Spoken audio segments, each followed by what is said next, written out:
Hello guys! Isa na namang magandang umaga at ito nga ay magbibisi-bisihan na naman ako kahit hindi naman. At dapat nga ay nasa tindahan ako ngayong umagang-umaga at kagabi ko pa nga naiisip na gawain ito. Ay hindi pala. Nung mga nakarang araw pa dahil hindi ko na talaga matiis yung bahay namin. Butas-butas na talaga yung luma naming wallpaper na yan dahil sa mga anak kong mababait. Ay naku, ganito talaga pag nagkaanak ng puro lalaki. Yung maayos na dingding, binutas-butas nila. Pinagtatanggal, pinagtutuklap, pinagbutas-butas. Silip-silip dyan sa mga butas na yan. At ayun nga't din na nga ako nakatiis at sabi ko nga igagawain ko na nga to at ginawa ko na nga siya. At ngayon dapat nga nasa tindahan nga ako, sabi ko nga kaganina at sabi ko sa asawa ko hindi na ako sasama. Ito na lang gagawin ko habang wala ka rito. At habang nasiskol yung isa kong anak, dalawa lang ang nandito. At yun, pinag-cellphone ko nga muna sila para hindi sila manggulo sa akin ngayon. At ayun nga buti nga nakisama sila at nagsiselfone nga lang sila dyan at hindi nga sila nanggugulo sa akin. Kaya ayan, bisi-bisihan ng babaeng akala mo maganda. Ay maganda naman pala talaga ako, mataba lang siya. Joke lang. At ayun nga, nakabit ko na nga yung isa at mahaba-haba at marami-rami pa nga akong gagawain dyan.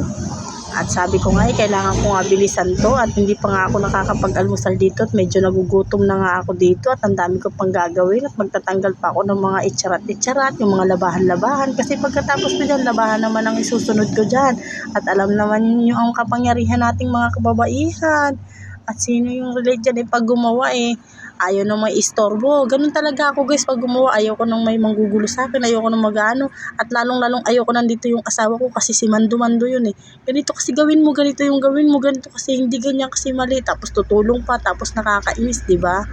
At ayan nga, nakabit ko na nga sila lahat. At ayan na, dumating na nga sila. At nandyan yung anak ko nag-uumpisa na nga silang manggulo. At dumating na rin yung asawa ko dyan. Kaya sabi ko, buti na lang at naikabit ko na nga bago dumating. Naikabit ko na yung mga dapat. Isa na lang yung kulang dyan, yung panglagay na lang sa bubong. Ayan, magiging okay na rin siya. At ayan nga, dumating siya at napagod nga siya. Sabi ko sa kanya, hayaan mo sa susunod. Hindi ka na magtutulak ng sidecar. Truck na ang itutulak mo, hindi ka na mapapagod kasi mamamatay ka na talaga sa pagod. Ganun talaga. Sa kanya, kailangan natin magpakapagod para mabuhay. At ito nga yung labahan kong isusunod ko. Marami pa nga yan. Ayan, wala pa naman tayong bahay na bato. Diba, Ganyan-ganyan lang nagkabit muna. na ako. Diba, Medyo malit maaliwala siya. Nung pagkakabit ko kasi dumating na Asawa nga ko, siya. ayan, nakakarating lang dahil pagod, nagutom, kumain. Ganun talaga yung life. Nagugutom, kumain. Tapos na ako dyan.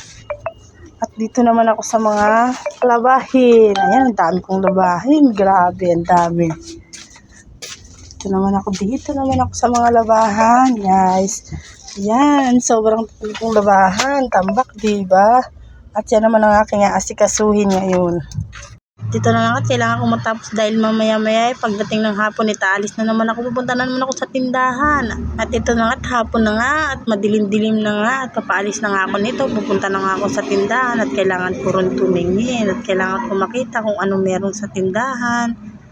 At ito nga, papaalis na nga ako, papunta na nga ako sa tindahan. Dahil kailangan talaga, ganyan talaga ang mga ina. Guys, pauwi na ako na ito. Nagaling ko lang sa tindahan. Pauwi na ako kasi natok na ako. Pagod na ako.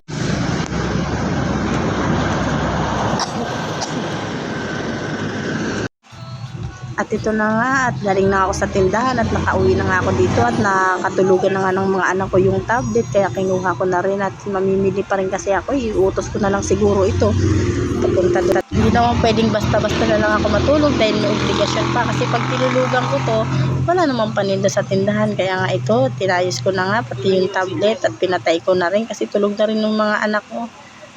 At yung asawa ko ay nag-aasikaso na rin at para matutulog na rin kami. At ganyan talaga yung gawain namin sa umaga. Siya ay mag-aasikaso, sa gabi ako naman. Ganun talaga yung buhay.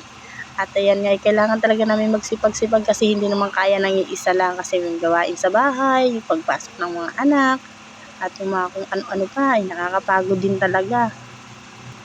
At ito na nga at ikot na nga ako ng ikot dito at hanggang dito na lang. Bye-bye, see you!